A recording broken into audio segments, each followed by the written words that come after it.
Bismillah ar-Rahman Rahim. Today we will discuss histology of the muscle.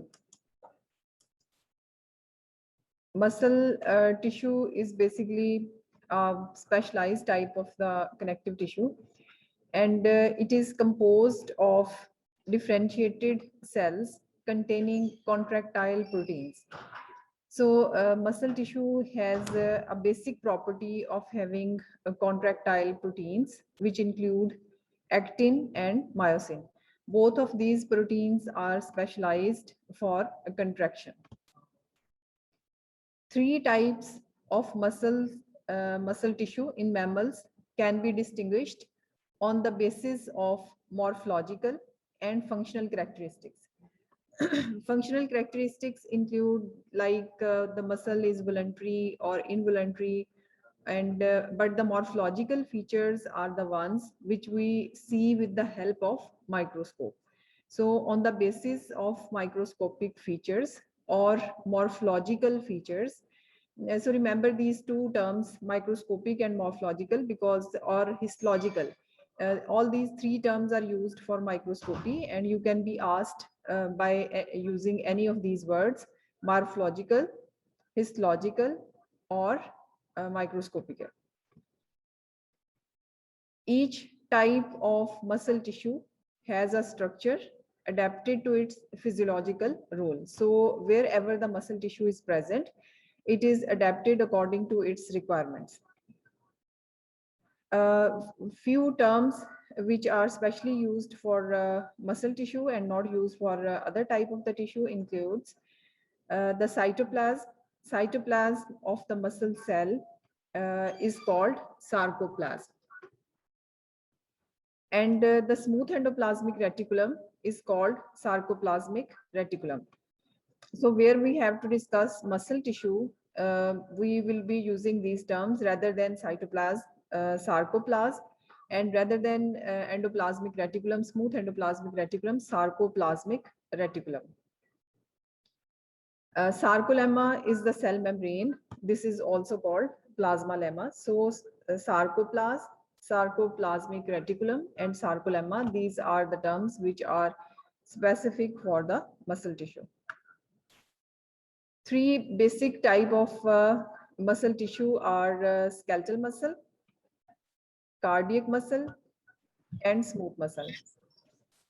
Skeletal muscle is composed of bundles of very long, cylindrical, multinucleated cells. So muscle cells of the skeletal muscle are long, basically quite long, and the shape of these muscle cells is cylindrical, and these are multinucleated, and their nuclei are present at the periphery of the cell. All the skeletal muscle fibers, they show cross striations, which is a very specific feature of skeletal muscle, that they show cross striations. These cross striations are because of alternating pattern of thick and thin proteins, which are basically myosin and actin. Myosin is thick protein and actin is thin protein. So their arrangement in the muscle fiber is such that it gives an appearance of cross striations. If we see the function of skeletal muscle, their contraction is quick, quite forceful, and usually under voluntary control. Muscle tissue is composed of differentiated cells containing contractile proteins, and these contractile proteins are myosin and actin. Three types of muscle in mammals can be distinguished on the basis of microscopic or morphological and functional characteristics. Each type of muscle tissue has a structure adapted to its physiological role. So wherever the muscle tissue is present, it is adapted according to the requirement. Cytoplasm of the muscle cells is called sarcoplasm rather than the cytoplasm, and smooth endoplasmic reticulum is called sarcoplasmic reticulum. Plasma lemma or cell membrane of the muscle cell is called sarcolemma. Three types of muscles can be distinguished, and these muscle types are skeletal muscle and cardiac muscle and smooth muscle. One major classification or grouping we can do about the muscle tissue is that striated and non-striated. Among the striated types are included skeletal muscle and cardiac muscle. Both of these types have cross striations and are included into striated muscles. But the smooth muscle is grouped under non-striated, as the smooth muscle fibers, they do not show any kind of striations. Skeletal and cardiac muscle have actin and myosin proteins, and in the skeletal muscle, the arrangement of actin and myosin protein is such that it gives it a striated appearance, because myosin proteins are thick and actin proteins are thin proteins. So skeletal muscle, which is composed of bundles of very long, the skeletal muscle cells are long, cylindrical, they have quite a bigger length, and these are cylindrical in shape and are multinucleated. And their nucleus is present at the periphery of the cell or just beneath the plasma lemma or sarcolemma. These muscle fibers, they show cross striations.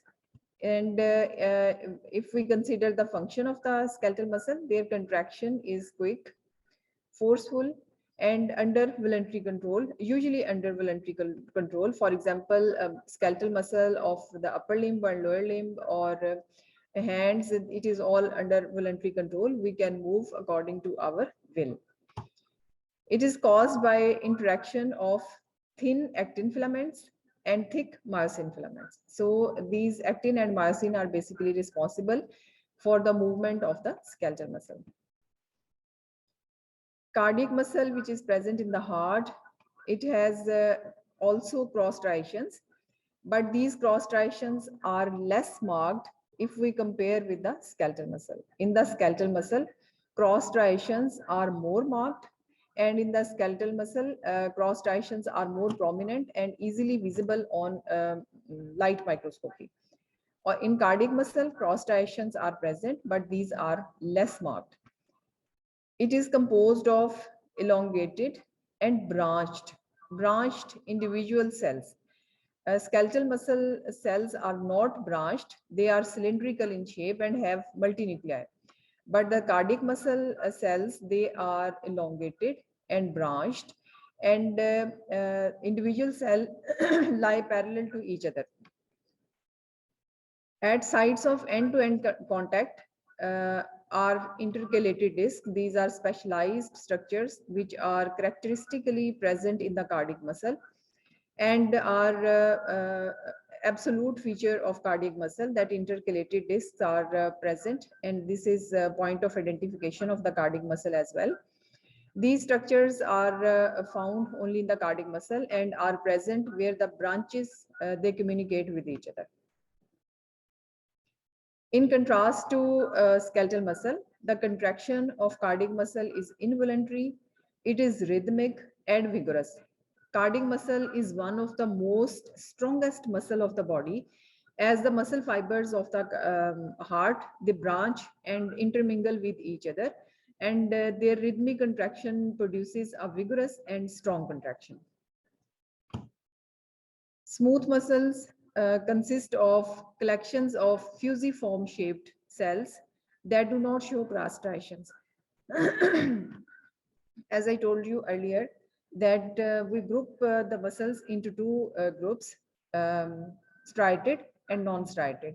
Striated muscles include skeletal muscle and cardiac muscle, and non-striated muscles include smooth muscles. So smooth muscles consist of collections of fusiform cells that do not show cross striations, and their contraction process is slow and involuntary. So there are two involuntary muscles, including cardiac muscle and smooth muscle. These two types of the muscle are involuntary in nature, and skeletal muscle is voluntary, but their contraction is under your own control.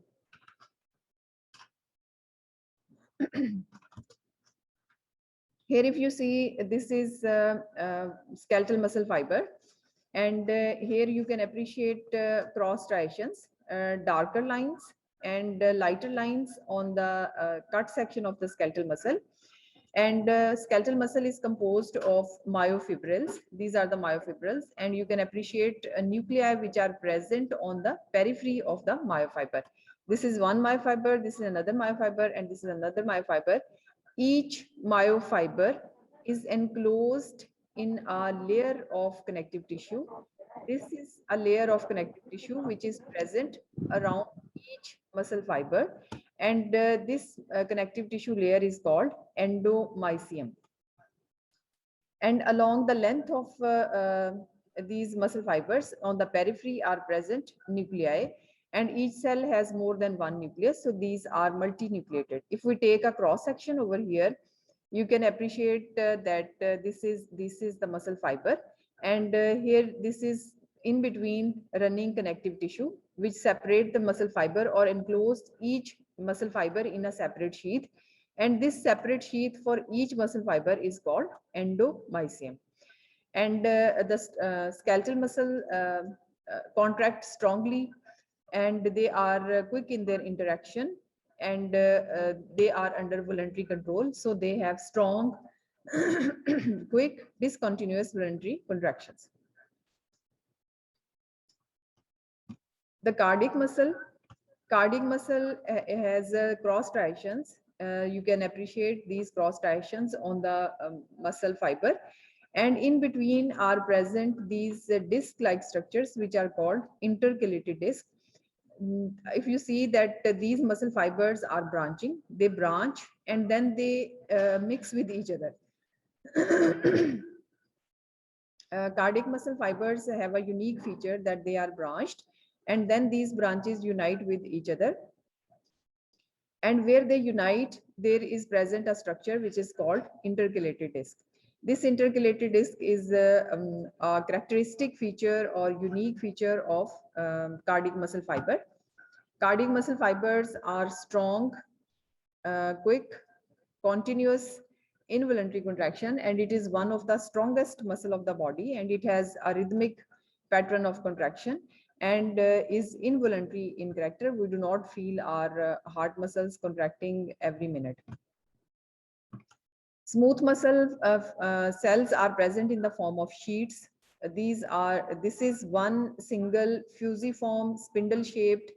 This is one smooth muscle cell. This is another smooth muscle cell. These are multiple smooth muscle cells which are arranged in the form of a sheath.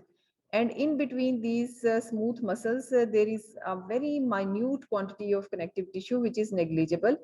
However, it is marked in skeletal muscle and cardiac muscle. Smooth muscle nuclei are oval to round in shape and are present in the center of the fiber, whereas skeletal muscle nuclei are present at the periphery. And here you see a cut section, and you can see different muscle fiber, different smooth muscle cells. Their diameter varies because at one level there are different parts of the cell, and each cell is much thicker in the center, while it has tapering ends. It does not maintain its thickness in the entire length. So this is the reason that when you take a cut section at any point, there are fibers of different diameter, and you can see in nuclei in few of the cells, and the remaining.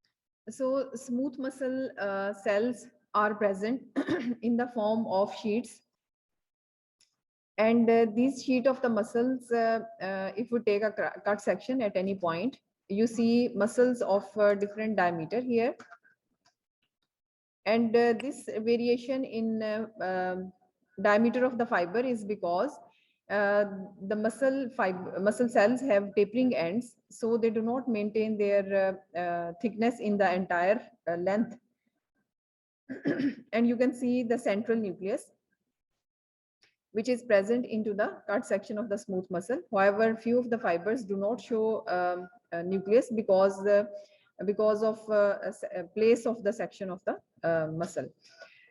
So these smooth muscles are weak, slow, and they show involuntary contraction because these smooth muscles are present in viscera, especially viscera of the gastrointestinal tract, like smooth muscles are present in the stomach, small intestine, large intestine, and are very strong over there. But these are present in the form of sheets and they show slow involuntary contraction. But however, these are under control of sympathetic and parasympathetic nervous system, and they show contraction according to the signals. Now we will discuss skeletal muscle in detail. Skeletal muscle consists of muscle fibers and bundles of very long, up to 30 centimeter, cylindrical, multinucleated cells with a diameter of about 10 to 100 micron meter. Multinucleation is seen and it results from the fusion of embryonic mononucleated myoblast. When the myoblast, they combine with each other, they form a myotube, and this myotube is formed by fusion of the multiple myoblast. And because they are formed by fusion of multiple myoblast, so they show multinucleation. The oval nuclei are usually found at the periphery of the cell under the cell membrane.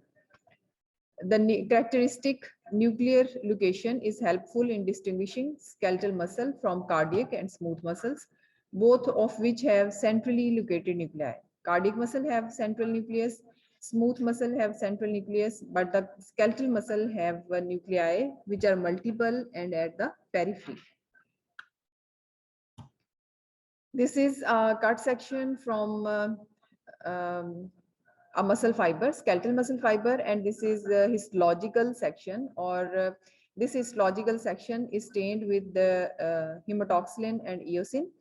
And here you see different muscle fiber. This is one muscle fiber, this is another muscle fiber. These are different myofibrils, and each is covered by a layer of connective tissue, and this layer of connective tissue is called endomysium.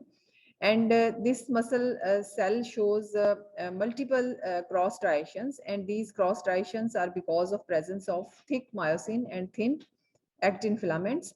And the nuclei are multiple, and these nuclei are present at the periphery. This is just a schematic diagram to make you more easily understand. This is the layer of the connective tissue which separate each muscle fiber, and this is one muscle fiber and this is another muscle fiber. And these are the cross striations, which are darker and lighter bands on the surface of the skeletal muscle, and it shows multiple nuclei because this this muscle fiber is formed by fusion of different myoblasts. So these nuclei are present at the periphery. How the development of skeletal muscle occurs? Development of skeletal muscle occurs, all the muscles are mesodermal in origin, and these are formed by fusion of the myoblast. Myoblast are basically cells or mesenchymal cells which have stem cell like properties, and these can differentiate into muscle fibers. These myoblasts, they fuse with each other. For example, these all myoblasts, they fuse with each other and form a myotube. And this myotube is formed by fusion of multiple myoblasts. And this is the reason that fusion of multiple myoblasts leads to multinucleated myofibers. And this myotube is then converted into muscle fiber. This individual muscle fiber is wrapped in a layer of connective tissue. This layer of connective tissue is called endomysium. And just on the outer side are present stellate cells, and these are mesenchymal derived cells, and they act like stem cells, and whenever their repair is required, these stellate cells, they help in repair as well as they differentiate into the skeletal muscle fibers. So skeletal muscle fibers begin to differentiate when mesenchymal cells, these are not epithelial cells, or skeletal muscle is not epithelial tissue. So mesenchymal cells, myoblast, align and fuse together to make longer multinucleated tubes, which are called myotubes. Myotubes synthesize the proteins to make up myofilaments and gradually begin to show cross striations by light microscopy. Myotubes continue differentiating to form functional myofilaments, and the nuclei are displaced against the sarcolemma. Part of the myoblast population does not fuse and differentiate, but remains as group of the mesenchymal cells called muscle stellate cells, which are located on the external surface of muscle fiber inside the developing external lamina. Stellate cells proliferate and produce new muscle fibers following muscle injury, right? So this is a very simple and explanatory diagram here. Very easily you can see that these are myoblasts which are derived from the mesenchyme. These are not epithelial cells, and these myoblasts, they fuse with each other and form a single myotube.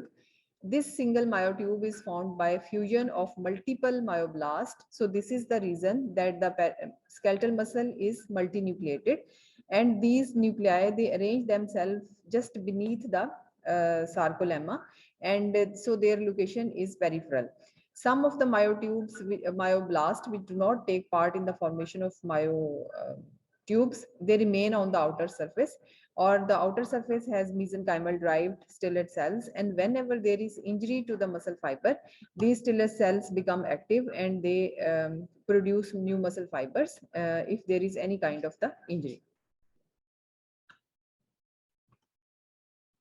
A skeletal muscle is organized, and it is having a large quantity of connective tissue in between, and organization is quite particular in the skeletal muscles, because these skeletal muscle fibers, they have epimysium, perimysium, and endomysium. Peri means upper, and myo is the word which is used for the muscle. So external sheath of dense connective tissue surrounding the entire muscle. The total muscle is surrounded by a layer of connective tissue, and this layer of connective tissue is called epimysium. For example, if we take, for example, biceps muscle. So biceps muscle, it takes origin, and then there is a belly of the biceps muscle, and then it inserts into the bone with the help of a tendon. So the bulk of whole of the biceps on the outer surface, it will be covered by a layer of connective tissue, and that layer of connective tissue is called epimysium, which becomes continuous with the connective tissue of the tendon. What is the purpose of this epimysium? It maintains the shape of the muscle cell, or whole of the muscle, and it gives strength to the muscle, and for the muscle nutrition, it carries larger vessels. Another layer is present, which is called perimysium. Peri means around, and mysium is the word which is used for the muscle. From the epimysium, thin septa of connective tissue extend inward into the bulk of the muscle, and it surround the muscle fibers, bundles of the fibers within the muscle, and that layer is called perimysium. And other layer is present in the connective tissue of the skeletal muscle, which is called endomysium. Endomysium is present in each muscle fiber, and each muscle fiber is individually surrounded by a delicate layer of connective tissue, which is composed mainly of basal lamina and reticular fibers, rich network of capillaries, and supply oxygen. So muscle fiber, individual muscle fiber is surrounded by a connective tissue layer, which is called endomysium, and group of the muscle fibers, which are called fascicles, and which are functional units of the muscle.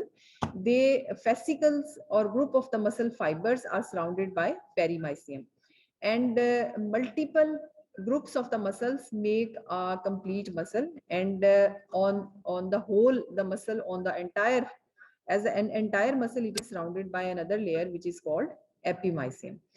And epimysium and perimysium, they carry larger blood vessels, while the endomysium is so important that each muscle fiber has endomysium, and each muscle fiber has a very, very rich network of capillaries, very rich network of capillaries inside the endomysium. So every muscle fiber has a lot of blood supply. So when we do exercise or strenuous exercise, or we run or jump, the oxygen demand of the muscles is increased, and this is the endomysium and the capillaries present in the endomysium which become helpful in supplying the oxygen. So this is a structural organization of the muscle. For example, if we take a cut section, maybe from the biceps, say, or any other muscle which is present in the upper or lower limb.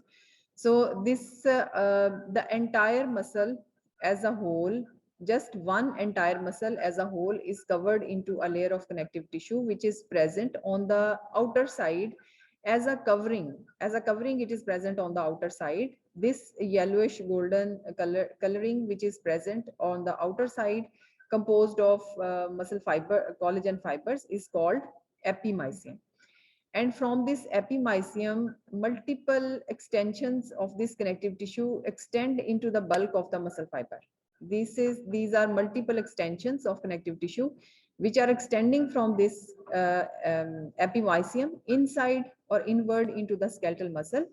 And this connective tissue septa are making groups of the muscle fibers.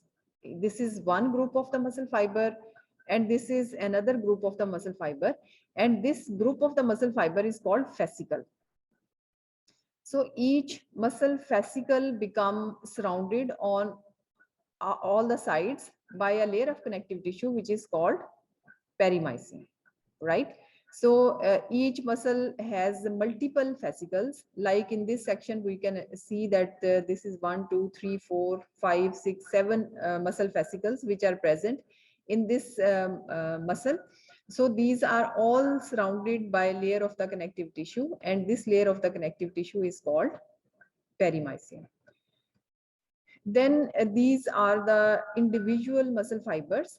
For example, if we consider this a group of the muscle which is called fascicle, this is composed of hundreds of muscle fibers, and each muscle fiber, you can see the nuclei of the each muscle fiber. Each muscle fiber is again surrounded by a layer of connective tissue, and this layer of connective tissue is called endomysium. So endomysium keep the muscle fibers separated from each other, as well as it provides capillaries for the nutrition of the muscle fiber, and it separates the muscle fiber and maintains the identity of the individual muscle fiber. So individual muscle fiber is surrounded by endomysium, and multiple muscle fibers, they make a fascicle, and this fascicle or group of the muscle is surrounded by another layer of connective tissue which is called perimysium.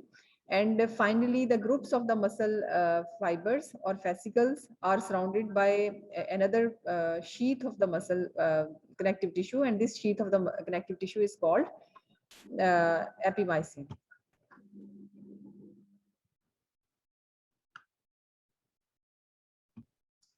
Here you can again see that this is a bone, and the muscle as a whole are attached to the bone through a tendon, and the sheath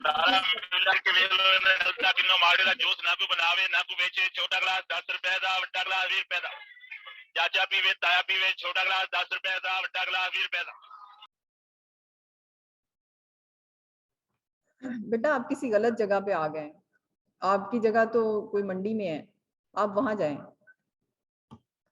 So this is a bone, and the bone muscle is attached to the bone through our tendon, and this tendon is covered by connective tissue sheath, which is a sheath of deep fascia, and this becomes continuous with the sheath of the tendon. And this is the bulk of the skeletal muscle, and this skeletal muscle is covered on its outer side by the epimysium, and a group of the muscle fibers are called fascicles, and these fascicles are individually wrapped by connective tissue, which is perimysium, and individual muscle fiber is wrapped by connective tissue, which is endomysium.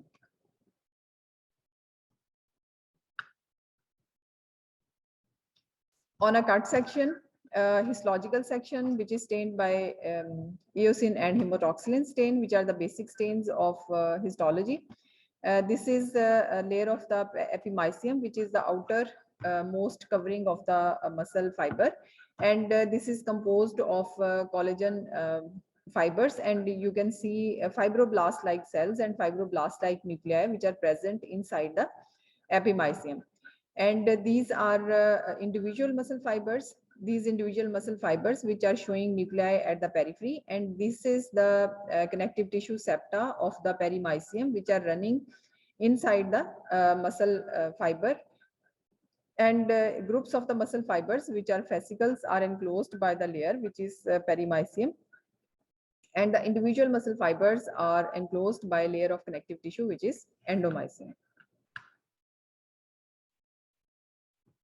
This is a special stained slide just to make you these are muscle fibers which are covered by a connective tissue sheath, endomysium, and these thread-like structures which are dyed here with the special stain are basically the capillaries.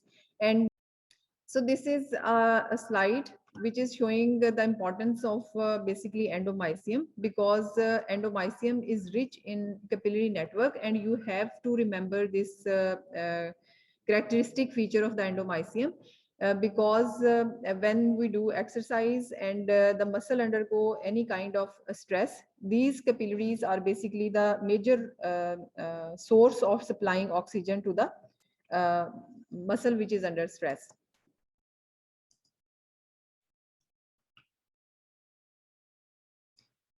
Here you can see a myotendinous junction. This is the muscle fiber, and the muscle fiber is showing nuclei as well as cross striations. And here the connective tissue sheath which is present on the outer side of the muscle becomes continuous with this area, and this is basically the tendon, and connective tissue sheath of the muscle becomes continuous with each other, and this provides strength to the muscle. So muscles taper off at their extremities, and connective tissue components of the epimysium show continuity with the tendons.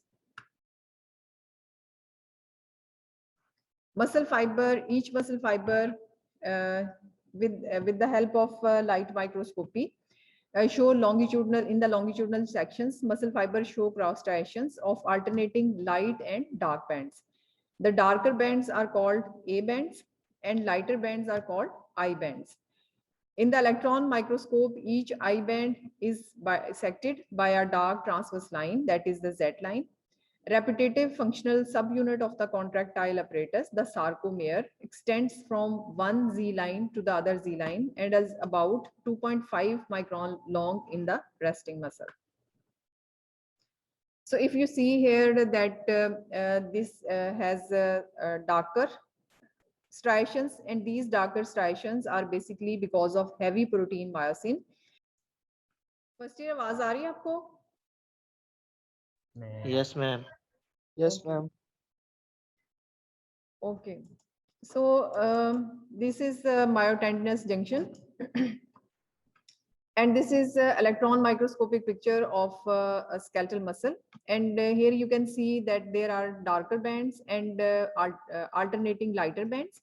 Darker bands in the center have a slightly less stained area, and this area is called H band.